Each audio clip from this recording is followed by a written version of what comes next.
முடி ஒரு 30 வயது 32 வயதில் இருக்கவங்களுக்கு லேசாக நரைக்க ஆரம்பித்தா உடனே தபோதிப்போன்னு ஐயோ எனக்கு ரொம்ப சீக்கிரமே நரை வந்துருச்சு அப்படின்னு பயப்படுறவங்க நிறைய. வயோதிகமாக வந்துருச்சு ஒரு 60 வயது 55 வயதுக்கு மேலே வந்துருச்சுன்னா இந்த மாதிரி டை விஷயங்களில் கொஞ்சம் எச்சரிக்கையாக இருக்கும். ஏன்னா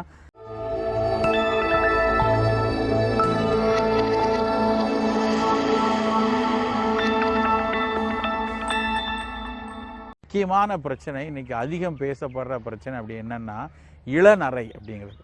நரை அப்படின்னாலே நரை திரை மூப்பு அப்படின்னு வயோதிகத்தினுடைய அடையாளமாக பார்க்கப்படுறது. எல்லாரும் ஒரு 50-55 வயதுக்கு மேலே முடி நரைச்சிருந்தா தான் அதை ஏற்றுக்கொள்வாங்க. முன்னாடியே நரைச்சிது அப்படின்னா அது ஒரு வயோதிகத்தினுடைய அடையாளம். வயோதிகத்தினுடைய அடையாளம் அப்படின்னாலே ஒரு இயலாமையோட அடையாளம் அப்படிங்கிற மாதிரி சமூகத்தில் ஒரு புரிதல் இருக்குது. நம்ம இளம் வயதில் இருக்கவங்களால தான் எல்லாம் செய்ய முடியும், வயோதிகத்தில் இருந்தால் நம்ம ஒரு இயலாமைக்கு போயிடுவோம் அப்படிங்கிற மாதிரி ஒரு தவறான கண்ணோட்டம் நிறைய இருக்குது. அதனால் முடி ஒரு 30 வயது 32 வயதில் இருக்கவங்களுக்கு லேசாக நரைக்க ஆரம்பித்தா உடனே தபோதிப்போன்னு ஐயோ எனக்கு ரொம்ப சீக்கிரமே நரை வந்துருச்சு அப்படின்னு பயப்படுறவங்க நிறைய.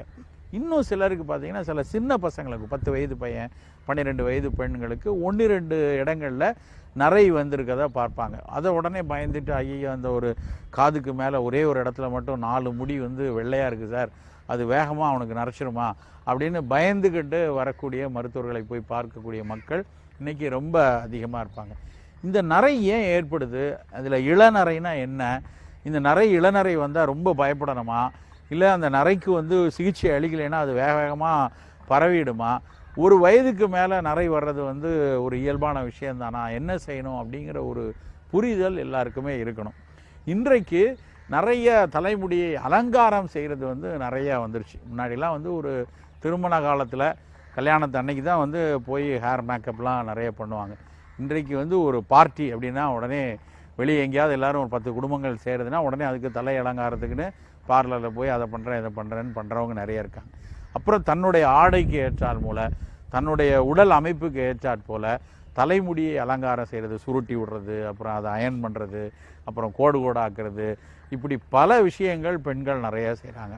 சின்ன குழந்தைகள் கூட ஒரு 10 வயது 8 வயது குழந்தைகள் ரொம்ப தன்னை அலங்கரித்து கொள்வதற்காக தலை சிகை அலங்காரங்களில் நிறைய விஷயங்களை ஏற்றுக்கொள்கிறாங்க. முதல் விஷயம் என்ன அப்படின்னா, அளவுக்கு அதிகமாக மிக ஃப்ரீக்வெண்ட்டாக ரொம்ப அடிக்கடி இது மாதிரியான சிகை அலங்காரங்கள் தவிர்க்கப்படத்தான் வேணும்.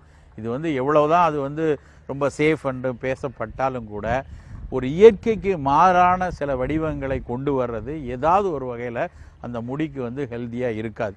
அதனால் அவசியம் இல்லாமல் அடிக்கடி மாதத்துக்கு ஒரு தடவை அது மாதிரிலாம் தலைமுடியை மாற்றி மாற்றி அதை நேராக்குறேன் சுருட்டி விடுறேன் இந்த மாதிரி வேலைகள்லாம் செய்கிறத தவிர்க்கணும். இது ரொம்ப அடிப்படையான ஒரு விஷயம். அடுத்து 2வது, தலைமுடியை பராமரிப்பதற்கு நம்மளுடைய வாழ்வியலும் நம்ம உணவும் ரொம்ப ரொம்ப முக்கியமானது. உணவு விஷயத்தில் நிறைய அக்கறைகள் இருக்கணும். ரொம்ப பித்தத்தை கூட்டுற, நம்ம அடிக்கடி இந்த தோல் முடி அப்படின்னாலே வர்ற வார்த்தை பித்தம் தான். உடலில் ரொம்ப சூடு உண்டாக்கக்கூடிய உணவுகள், அடிக்கடி கோழிக்கறி சாப்பிட்றது, அடிக்கடி எண்ணெயில் பொரித்த உணவுகள் சாப்பிட்றது, இந்த மாதிரி சின்ன சின்ன சிற்றுண்டிகளில் பஃப்ஸு சிப்ஸு, இந்த ஊறுகாய் மிளகாப்பொடி எண்ணெய், இந்த மாதிரி எண்ணெய் பலகாரங்களை சாப்பிட்றது, டிரான்ஸ்ஃபேட்ஸுங்கிற அந்த கெட்ட கொழுப்புகளில் வெந்தெடுக்கப்பட்ட பொரித்தெடுக்கப்பட்ட உணவுகளை நிறைய எடுக்கிறது, இதை முதல்ல குறைச்சிக்கொள்ளணும். முடிக்கு அவ்வளோ அலங்காரம் பண்ணணும், நிறைய எண்ணெய் போடணும், அது கலரிங் பண்ணணும் அப்படின்னு காட்டுற அக்கறையை உணவில் காட்டாமல் இருந்தாங்கன்னா கண்டிப்பாக முடி கொட்டுதலும் ஏற்படும், சீக்கிரமே நிறை வர்ற தன்மையும் உண்டாகும். ஈரலை எதெல்லாம் வலுப்படுத்துகிறதோ, கல்லீரலுக்கு நல்லா இருந்தது அப்படின்னா நல்ல கருமையான முடி, நம்ம ஊரில் கருமையான முடி, வெளிநாட்டவருக்கு அவங்கவுங்க நிறத்துக்குரிய முடி அந்த பிக்மெண்ட்ஸ் வர்ற விஷயம் பெரும்பாலும் ஈரல் நல்லா வலுவாக இருந்தால் மட்டும்தான் முடியும். அதனால் ஈரலை வலுப்படுத்துறதுனா பழங்கள் நல்லது, கீரைகள் நல்லது. குறிப்பாக கரிசலாங்கண்ணி கீரை, இந்த கரிசலாங்கண்ணி கீரையை தலைக்கு தைலமாக நேரடியாக போடுறதுக்கும் அதை தான் சொல்லுவாங்க. அதே கரிசலாங்கண்ணி கீரை தான் ஈரலை நல்லா வலுப்படுத்தி கருமை நிறத்தை கொண்டு வர்றதுக்கும் உதவியாக இருக்கும். இந்த கரிசலாங்கண்ணி சாறை நல்லா எடுத்து தேங்காய் எண்ணெயில் காய்ச்சி தலைக்கு தேய்ச்சி கொள்ளலாம். அதே கரிசலாங்கண்ணி கீரையை நம்ம உணவுக்கு கீரையாக நார்மலாக எடுத்துக்கொள்ளலாம். நல்லா உலர்த்தி பொடி பண்ணி வச்சுக்கிட்டு ஒரு அரை தேக்கரண்டி நம்ம உணவுக்கு முன்னாடி சாப்பிட்டுட்டு வரலாம். இது பொதுவாக முடி வளர்ச்சி நல்லா வர்றதுக்கும் உதவும், இந்த இளம் வயதில் வரக்கூடிய நரை வர்றதையும் தடுக்கும். இன்னொரு முக்கியமான பொருள் வந்து நெல்லிக்காய். பெரிய நெல்லிக்காய் வந்து பல நோய்களுக்கு இன்றைக்கி அதில் நல்ல பொருட்கள் இருக்கிறத கண்டுபிடிக்கிறாங்க. குறிப்பாக பார்த்திங்கன்னா உடல் மெலிந்து வற்றக்கூடிய HIV நோயில் கூட அந்த நெல்லிக்காய் பயனாகுது அப்படின்னு கண்டுபிடிச்சிருக்காங்க. அப்படி இருக்கும்போது இந்த நெல்லிக்காய் வந்து மிகச்சிறந்த ஒரு கற்ப மூலிகை. குறிப்பாக அந்த காலத்தில் அதுக்கு என்ன சொல்லியிருக்காங்க அப்படின்னா வயோதிகத்தை கட்டுப்படுத்தும். வயோதிகத்தை கட்டுப்படுத்தும் அப்படின்னாலே அதுக்கு வந்து தோல் சுருக்கத்தை வந்து குறைக்கும், தோல் தளர்ச்சியை குறைக்கும், மூட்டு தேய்வை குறைக்கும், கண் பார்வை குறைவை வந்து கட்டுப்படுத்தும், எல்லாத்த விட நரையை வந்து குறைக்கும். நரை திரை மூப்புன்னு சொல்லக்கூடிய வயோதிகத்தின் அடையாளத்தை கட்டுப்படுத்துறது அந்த பெரிய நெல்லிக்காய் தான். அந்த நெல்லிக்காயை நம்ம வந்து வாரத்துக்கு 2 நாள் 3 நாள் சும்மா நேரடியாக சவைத்து சாப்பிடலாம். நெல்லிக்காய் நல்லதுன்னு உடனே நெல்லிக்காயில் சர்பத்து போட்டு அதில் எக்கச்சக்கமாக வெள்ளை சர்க்கரையை போடுறது, இல்லைன்னா நெல்லிக்காயை வந்து ஊறுகாய் மாதிரி எண்ணெயில் ஊற வச்சு வேக வச்சு எடுக்கிறது.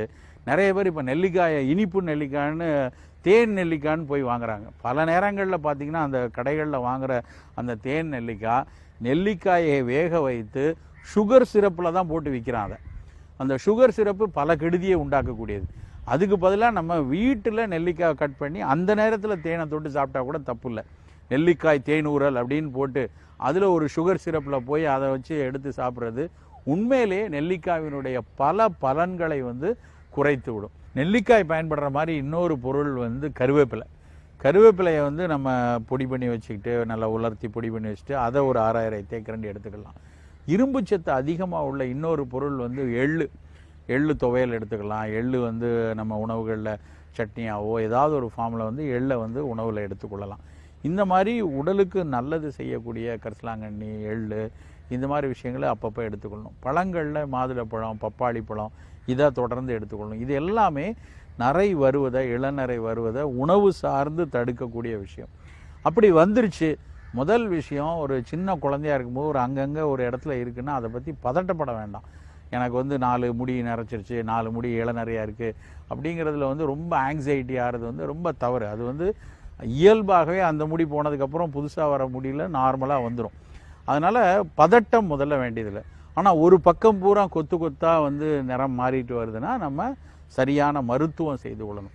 அதில் ரொம்ப எளிய ஒரு விஷயம் வந்து திரிபலா அப்படின்னு சொல்லக்கூடிய கடுக்காய், நெல்லிக்காய், தாண்டிக்காய். அதுலேயும் இந்த பெரிய நெல்லிக்காய் தான், அதை ஒட்டிய குடும்பம் தான் 3மே. அந்த கடுக்காய், நெல்லிக்காய், தாண்டிக்காய் 3னுடைய விதையை நீக்கிட்டு அந்த 3ஐயும் நல்லா காஞ்சதாக வாங்கிட்டு விதையை நீக்கிட்டு அதை பொடி செய்து வைத்துக்கொண்டு அதுக்கு பேர் திரிபலா சூரணம் அப்படிம்பாங்க. அந்த திரிபலா சூரணம் வந்து 1/2 தேக்கரண்டி எடுத்துக்கொள்ளலாம். இது பொதுவாக நல்லா மலம் கழிகிறதுக்காக பயன்படுத்துறது. நிறைய கற்ப மருந்தாகவும் உடலுக்கு வலுப்படுத்துவதற்கும் பயன்படுத்தக்கூடிய ஒரு பொருள். அந்த திரிபலா வந்து இன்றைக்கு திரிபலா கற்பமாக செய்கிறாங்க. அந்த திரிபலா பொடியை நல்லா வேங்கப்பட்ட சாரில் வச்சு எடுக்கிறது, கருங்காலி பட்ட சாரில் வச்சு எடுக்கும் பொழுது அது வந்து திரிபலா கற்பமாக மாறும். அந்த பொருள் வந்து முடி உதிர்தலையும் கட்டுப்படுத்தும், இளநரை வர்றதையும் கட்டுப்படுத்தும். ஏன்னா இது எல்லாத்துலேயுமே நல்ல அந்த முடி நரை உருவாகிறத தன்மையை மாற்றக்கூடிய அந்த ஆன்டி ஆக்சிடேஷன் தன்மையும் நிறைய இருக்குது. பிக்மெண்ட்ஸ் வர்றதுக்கு ஈரலில் இருந்து கொண்டு வருவதற்கான ஆற்றலும் அந்த திரிபலா கற்பத்தில் இருக்குது. அதை வந்து நம்ம தொடர்ந்து மருத்துவமனைகளில் வாங்கிக்கலாம், இல்லைனா நாட்டு மருந்து கடையில் வாங்கி நம்மளே பண்ணிக்கொள்ளலாம். அதை எடுத்துக்கொள்ளலாம். கரிசலாங்கண்ணி பொடியை வந்து ஒரு 1/2 தேக்கரண்டி தொடர்ந்து எடுத்துக்கொள்ளலாம். இதை தவிர இந்த நரை பகுதிக்கு நம்ம போடுற அந்த எண்ணெய்கள் வந்து அப்போ அந்த குறிப்பாக கரிசலாங்கண்ணி, மடக்கு தைலம் இதெல்லாம் நம்ம போட்டோம் அப்படின்னா அந்த நேரத்துலையும் அந்த கரிசாலை சாறினுடைய கருமை நிறத்தினால அது வந்து இளநரையும் வெளியே பார்க்கறதுக்கு வெளுப்பாக தெரியாது. அந்த எண்ணெய் பயன்படுத்த உள்ளிருந்து வரக்கூடிய அந்த புதிய முடியும் வந்து நல்ல கருமை நிறமான ஒரு முடியாக வருவதற்கு வாய்ப்பு நிறைய அதிகம்.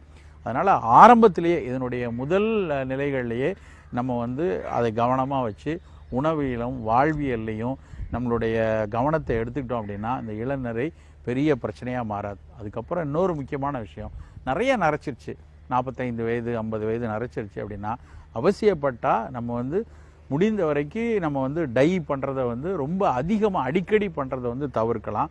அப்படி அவசியப்பட்டால் ஒரே ஒரு நிறுவனத்திலேருந்து ஏதாவது ஒரு விஷயத்தை உங்களுடைய மருத்துவர் சொல்லக்கூடிய இதிலிருந்து அதை பயன்படுத்தி கொள்வது ஓகே.